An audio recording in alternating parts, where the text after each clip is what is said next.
ମୋ ନାଁ ଦୁଃଶାସନ ସ୍ୱାଇଁ।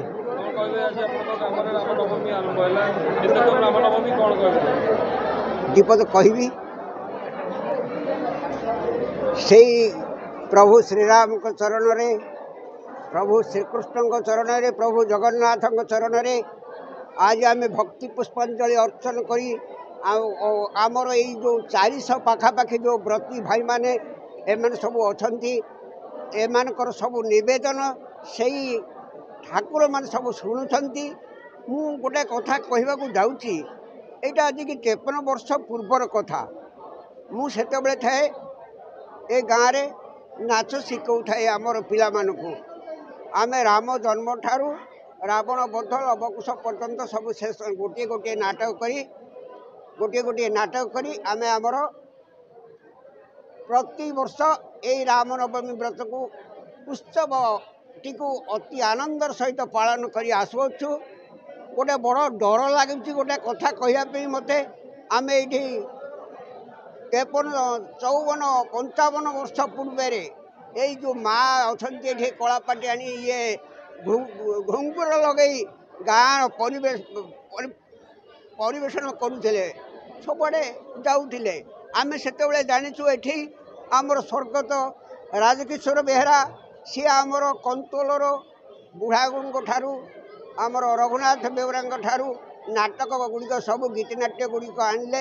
ମୁଁ ଗୀତିନାଟ୍ୟରେ ସବୁ ସାଜସଜା କରେଇ ପିଲାମାନଙ୍କୁ ଆଜି ପର୍ଯ୍ୟନ୍ତ ବି ନାଚ ଚାଲି ଆସୁଛି।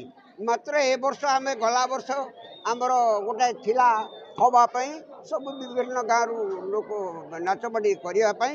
ଏ ବର୍ଷ ଆଜି ହେଇଛି, ଆମର ଆଶା ପୂର୍ଣ୍ଣ ହେଇଛି।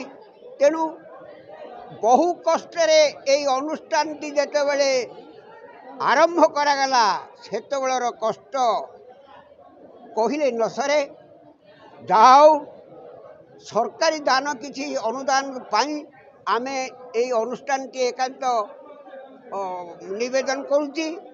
ଆମର 400 ବ୍ରତୀ ହେଲେଣି, ଆମର ଅନୁଷ୍ଠାନଟି ଜାଗା ପାଉନି, ପୁଣି ଆହୁରି ଅଧିକ ଜାଗା ଆମର ଦରକାର। ତେଣୁ ମାନ୍ୟବର ଶ୍ରୀଯୁକ୍ତ ଆମର ଭର୍ତ୍ତୃହରି ମହାତ୍ମାଙ୍କୁ ମୋ ତରଫରୁ ମୁଁ ଅନୁରୋଧ କରୁନି, ମୁଁ ଏଇ ଗାଁ ତରଫରୁ କରୁନି, ଆମର ବ୍ରତୀମାନଙ୍କ ତରଫରୁ କରୁନି।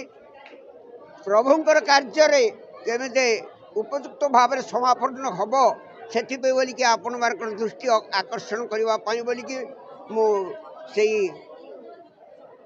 ଆଜ୍ଞାମାନଙ୍କୁ ନିବେଦନ କରୁଛି। ଆମକୁ କିଛି ଅନୁଦାନ ଦେଲେ ଆମର ଏ ଅନୁଷ୍ଠାନଟି ବଢ଼ିପାରିବ।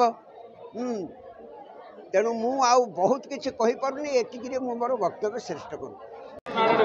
ମୋ ନାଁ ଶ୍ରୀ ସୁଦାମ ସ୍ୱାଇଁ, ଘର ଗଧାରପୁର। ମୁଁ ଏ ମନ୍ଦିର ତଥା ଏ ରାମନବମୀର ମୁଖ୍ୟ ପରିଚାଳକ ଭାବରେ କାମ କରିଆସୁଛି। ଏ ମନ୍ଦିର ପ୍ରଥମେ ଆମେ ତ ଜାଣିନୁ, ଆମ ପୂର୍ବପୁରୁଷମାନେ 1973 ମସିହାରେ ମନ୍ଦିର ତିଆରି ହେଲା। ଦୀର୍ଘ 24 ଜଣ ବ୍ରତଧାରୀକି ଧରିକି ଏ ମନ୍ଦିର ସେମାନେ କରିଥିଲେ ବା ବ୍ରତ ପାଳନ କରି ଆସୁଥିଲେ। କିନ୍ତୁ ଆଜି ତାହା ଗୋଟେ ବଡ଼ ଦ୍ରୁମରେ ପରିଣତ ହୋଇଛି, ଯିଏକି 360ରୁ ଉର୍ଦ୍ଧ୍ୱ ଲୋକ ଏଥିରେ ଉପସ୍ଥିତ ରହୁଛନ୍ତି ଆଜି ପର୍ଯ୍ୟନ୍ତ। ଏଥିରେ ଦୀର୍ଘ 8-10 ବହୁତ ଗୁଡ଼ିଏ କାଠ ଜଳା ହୁଏ, କିନ୍ତୁ ଆଜି ପର୍ଯ୍ୟନ୍ତ ସେ ଚୁଲିରୁ ପାଉଁଶ କେବେ କଢ଼ାଯାଏ ନାହିଁ। ଏତେ ଗୁଡ଼ାଏ ଲୋକଙ୍କର ସମାଗମ ହେଇକି ଆମେ ପ୍ରସାଦ ସେବନ କରୁ।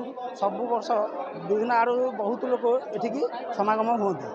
ଆଉ ଏହାର ମାହାତ୍ମ୍ୟ ହେଲା, ଯାହାର ମାନସିକ ଯାହା ଥାଏ ଯେ ପ୍ରଭୁ ସେ ତାହା ପୂରଣ କରିଥାନ୍ତି। ପ୍ରଫୁଲ୍ଲ କୁମାର ମହାପାତ୍ର, ଗଦାରପୁର। ଆଜ୍ଞା, ଆମର ଏଠି 350 ଲୋକ ବ୍ରତ କରୁଛନ୍ତି ଦୀର୍ଘ 73 ମସିହାରୁ। ତେଣୁ ଠାକୁର ଗୋଟେ ଅପାର କୃପା ଅଛି, ଗୋଟେ ଲୋକମାନଙ୍କର ଗୋଟେ ଆତ୍ମବିଶ୍ୱାସ ବହୁତ ଏଠି ବଢ଼ି ରହିଛି। ଏଠି ବଡ଼ ଆଶ୍ଚର୍ଯ୍ୟ କଥା ହେଉଛି, ଯେଉଁ ଲୋକଙ୍କର 2000 ଲୋକ ପାଇଁ ରୋଷେଇ ହେଉଛି ସବୁଦିନ ହବିଷାନ୍ନ, ସେ ଚୁଲିରୁ ପାଉଁଶ ମୋଟେ କଢ଼ା ହେଉନି। ତେଣୁ ଲୋକଙ୍କର କାହାର ପିଲାପିଲି ହେଉନି, କିଏ କେଉଁଠି ରୋଗ ବ୍ୟାଧି ହେଇଛି, କ'ଣ ଅସୁବିଧା ହେଇଛି, ତେଣୁ ଠାକୁର ତା'ର ମନସ୍କାମନା ପୂର୍ଣ୍ଣ କରନ୍ତି। ତେଣୁ ଏହି ବିଶ୍ୱାସ ନେଇକି ଲୋକଙ୍କ ମନରେ ଗୋଟେ ବହୁତ ଆତ୍ମବିଶ୍ୱାସ ରହିଛି, ଯାହାଦ୍ୱାରା କି ଏଠି ଦିନକୁ ଦିନ ଆସ୍ତେ ଆସ୍ତେ ଲୋକ ପ୍ରବଳ ଭିଡ଼ ହେଉଛି। ଏବେ ବର୍ତ୍ତମାନ ଏଇ ବର୍ଷ ଆମର ମହୋତ୍ସବ ତ ଚାଲିଛି। ଏ 9 ଦିନ ଯାକ ଆମର ନାଟକ କାର୍ଯ୍ୟକ୍ରମ ହେବ। ତାପରେ ଠାକୁରଙ୍କର ସନ୍ଧ୍ୟାବେଳେ ସନ୍ଧ୍ୟା ଆଳତି, ଏଠୁ ଭଜନ ସମାରୋହ, ତାପରେ ନାଟକ, ଏମିତି ସବୁ ଚାଲିଛି ଆଉ।